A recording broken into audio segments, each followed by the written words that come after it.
Bonsoir à tous, bienvenue dans le Journal de l'Afrique. Voici les titres. La situation inquiétante au Soudan du Sud. Djouba, la capitale, en proie à de violents combats, les plus meurtriers depuis le début de la guerre en 2013. Les combats auraient fait plusieurs centaines de morts. Le président et son ancien rival, Riek Machar, ont tous deux ordonné un cessez-le-feu. Nous serons en direct dès le début de ce journal de Djouba. Un projet d'attentat déjoué en Afrique du Sud. Selon la police, 2 frères jumeaux soupçonnés d'être liés à des groupes terroristes ont été arrêtés, placés en garde à vue. Ils planifiaient d'attaquer l'ambassade des États-Unis et des institutions juives. L'Afrique du Sud est-elle devenue une base arrière islamiste? Nous en parlerons avec Paul Simon Handy de l'Institut d'études de sécurité basé en Afrique du Sud.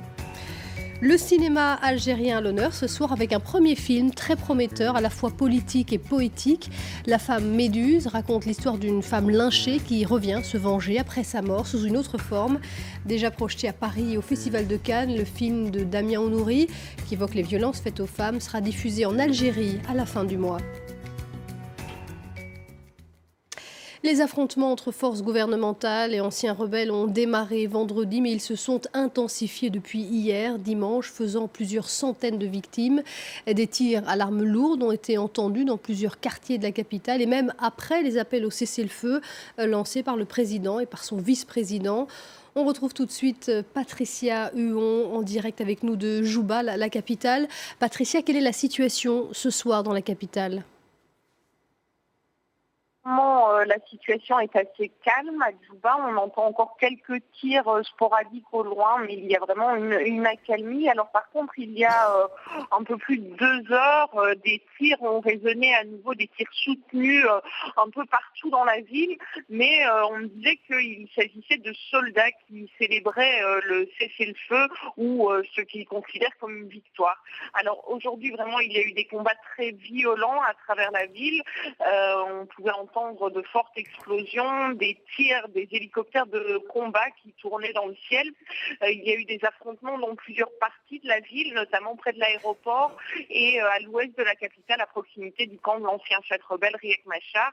Ce sont 2 quartiers où se trouvent aussi des bases des Nations Unies où des milliers de personnes ont trouvé refuge.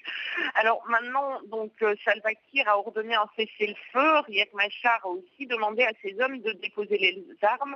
Mais la question est, est-ce que les 2 hommes sont vraiment aux commandes de leurs troupes? Donc là, vraiment, ici dans la capitale, la population est encore très inquiète et tout le monde attend de voir ce que la nuit et la journée de demain vont apporter. Merci beaucoup pour toutes ces précisions. Patricia Huon en ligne de Djouba. Pas encore de bilan officiel donc. Les États-Unis ont ordonné ce soir le retrait de leur personnel non essentiel. De son côté, le patron de l'ONU, Ban Ki-moon, réclame une réaction rapide du Conseil de sécurité de l'ONU. Le récit de Nicolas Germain. Lundi après-midi, c'est d'abord Salva Kiir qui, dans un communiqué, a appelé un cessez-le-feu.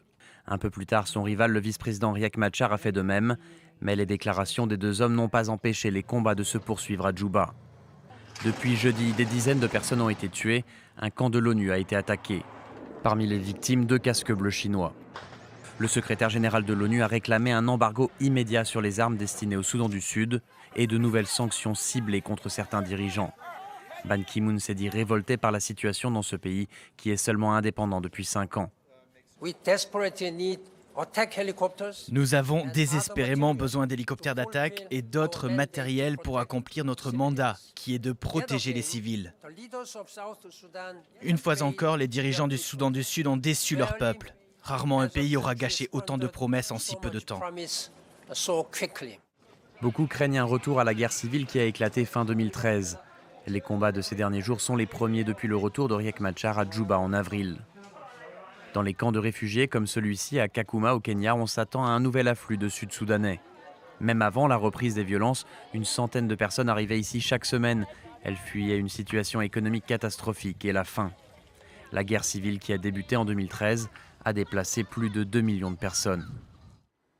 Et voilà ce qu'on pouvait dire ce soir sur cette situation au Soudan du Sud, qu'on continue à suivre bien sûr de près sur notre antenne. Et on en vient à ces arrestations en Afrique du Sud. 2 jumeaux sud-africains soupçonnés d'être liés à des réseaux islamistes ont été interpellés ce week-end et placés en garde à vue. Selon la police, ces 2 jeunes de 23 ans planifiaient des attaques contre l'ambassade des États-Unis à Pretoria et d'autres institutions juives. On va en parler tout de suite avec Paul Simon Handy de l'Institut d'études de sécurité basé en Afrique du Sud. Vous vous trouvez en ce moment à Berlin. Paul Simon Handy, est-ce qu'on en sait plus sur ces 2 frères, sur leur parcours et sur leur projet d'attaque? Alors, il se passe qu'en fait, ils sont assez connus des services de police. Ils avaient déjà été...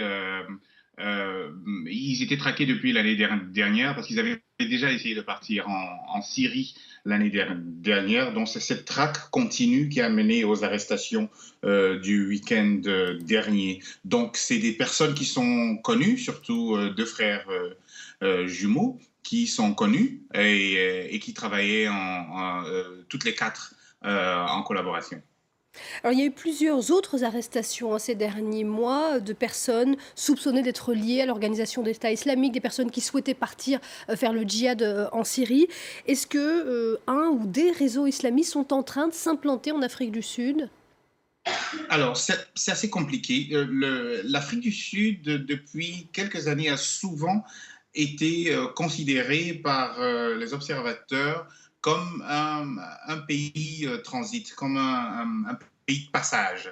Il y a des réseaux qui utilisent l'infrastructure socio-économique du pays, mais pour transiter ou alors pour organiser des attaques, pour préparer des attaques dans certains pays. On sait par exemple qu'une des personnes qui était impliquée dans les attaques terroristes de Nairobi, lorsque le centre commercial de Westgate a été attaqué, cette dame britannique vivait sous un autre nom en Afrique du Sud pendant plusieurs années. Donc, le pays a souvent été utilisé pour préparer des attaques, mais curieusement, ce n'est pas un pays dont les terroristes, ou bien que les terroristes raffolent pour perpétrer leurs actes. Donc, on s'en sert souvent comme une base arrière ou alors comme un point de passage, mais jamais comme théâtre même d'opérations terroristes d'envergure.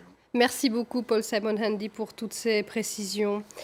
Et pendant ce temps, le président sud-africain, lui, est en visite d'État en France. Jacob Zuma a été reçu à l'Élysée avec François Hollande. Il a notamment été question du Brexit et de ses conséquences qui dépassent largement les frontières européennes. Le président Jacob Zuma qui se rendra ce mardi dans la Somme pour commémorer le centenaire de la bataille du Bois d'Elleville qui a vu tomber de nombreux Sud-Africains lors de la Première Guerre mondiale.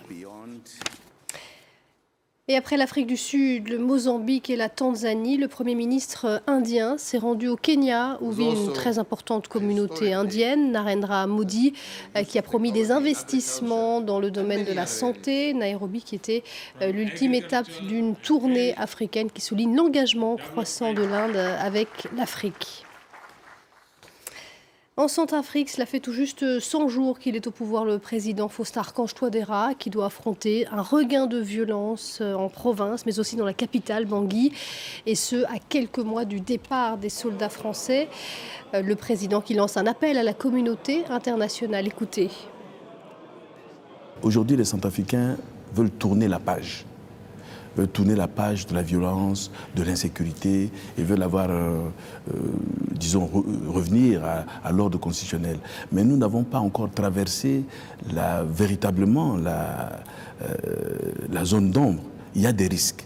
C'est pour cela que nous continuons à solliciter le soutien de la communauté internationale et nous interpellons aussi tous nos compatriotes à mutualiser nos moyens, à aller dans un discours, de réconciliation pour que nous puissions véritablement traverser cette période dans l'intérêt de nos populations et de notre pays.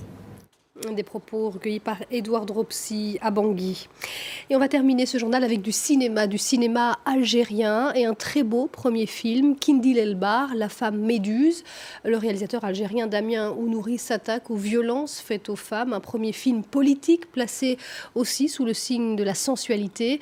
Narimen Louadi et Renaud Lefort ont rencontré pour nous le réalisateur et l'actrice principale lors d'une projection à Paris. Regardez le reportage. Césarée, actuelle Cherchel et ville antique d'Algérie. C'est dans ce décor que les scénaristes de Kindil El-Bahr ont choisi de parler de la violence faite aux femmes. Une façon de suspendre l'histoire dans le temps. Le fascisme qui concerne le corps des femmes n'existe pas que maintenant dans ce pays, mais depuis longtemps et dans beaucoup de pays, dans beaucoup de régions du monde. Donc on avait vraiment envie de prendre le large pour que ça concerne tout le monde. Prendre le large et se détendre quelques instants. C'était le seul tort de Nfissa. Cette jeune mère de famille se fera lyncher à mort par un groupe d'hommes. Désemparée, son mari ne sait pas ce qui lui est arrivé et se trouve confronté à l'immobilisme des autorités.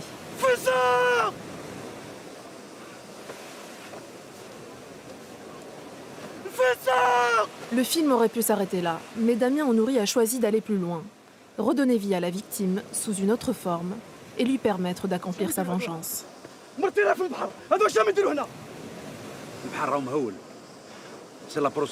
Le film n'a pas laissé indifférent le public parisien. Non, c'est vraiment un bon film étonnant et assez choquant, assez violent.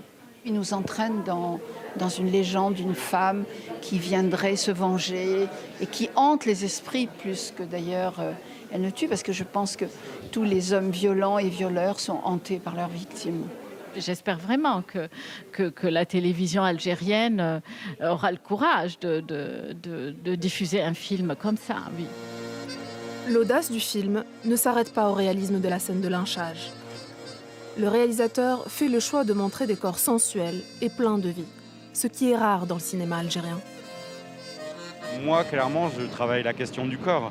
Comment saisir les vibrations du corps humain, comment saisir, retranscrire la vie avec ma caméra. Et donc, c'est pour ça que ça se fait naturellement. Adila Bendimerad, Damien Ounouri et d'autres incarnent cette nouvelle vague de cinéma algérien. Un cinéma plus affranchi, libre et novateur. Et voilà pour ce très beau premier film, La femme méduse, qui sera projeté en Algérie au Festival d'Oran. Ce sera du 24 au 28 juillet prochain. Et c'est la fin de ce journal. Merci de l'avoir suivi. Restez avec nous. L'info continue sur France 24.